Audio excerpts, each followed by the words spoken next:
political columnist Blake Hounshell has died. Police are investigating the death as a suicide after his family released a statement reading in part, Blake has suddenly died after a long and courageous battle with depression. Hounshell was an influential political journalist who penned the Times On Politics newsletter, covering topics such as the Republican Party's struggle to win Gen Z voters, the fallout from the collapse of Sam Bankman-Fried's FTX exchange, and the battle to elect Kevin McCarthy as Speaker of the House. He previously worked as managing editor at both Politico and Foreign Policy magazine. Hounshell was 44 years old, which brings us to the issue of depression and mental health, and feels like a good time just to say to all of our viewers and everybody in the Morning Joe community, if you're struggling with suicidal thoughts or you know someone who is, reach out. And there is the National Suicide Prevention Hotline. It has been set up. It is 988.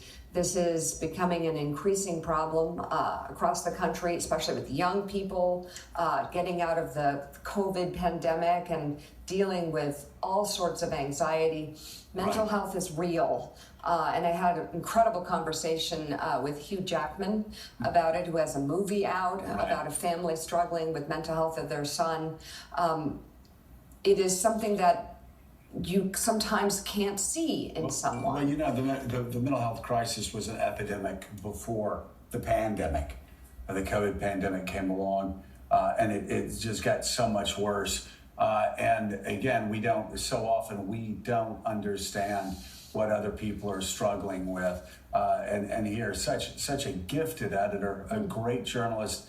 And my gosh, you looked at the tributes that came in yesterday after news of his passing, and so many reporters were touched and impacted, influenced, and shaped by Blake's life. And Sam Stein, you knew him quite well as a good friend and a colleague.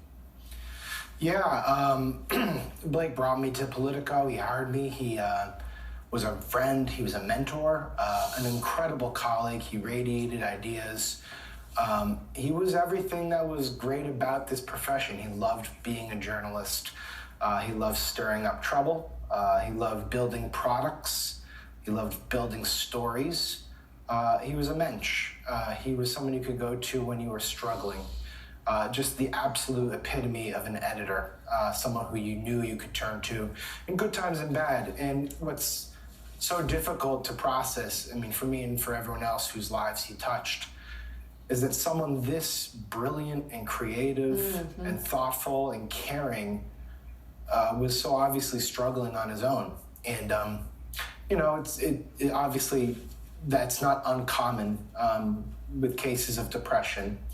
But it makes you hurt for them and makes you wonder if you could have done more. And I just miss him terribly. I do. It is, and it is such a personal battle that so many people face on their own. And the family statement, I thought, was so important when they said he passed after a long struggle with depression. There's so many people that struggle with depression, anxiety, suicidal ideations, and they carry that through them today. And how they look on the outside sometimes can really be something quite different than how they're feeling on the inside. And here we had just an extraordinarily gifted editor, journalist, and again, a guy that people who work with just absolutely loved.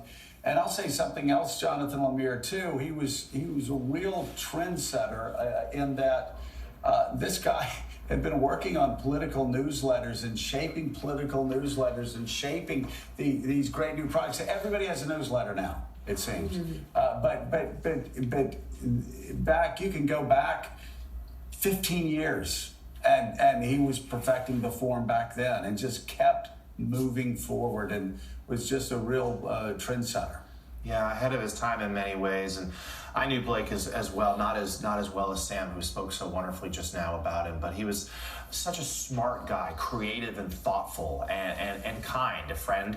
He'd always, our colleagues are today talking about how he'd always lend an ear for them when they had troubles, when they had issues, and of course, so many of us wish we could have done more for him. I mean, he was a good guy, a smart editor, one who was so committed to making a story better, and also a loving father.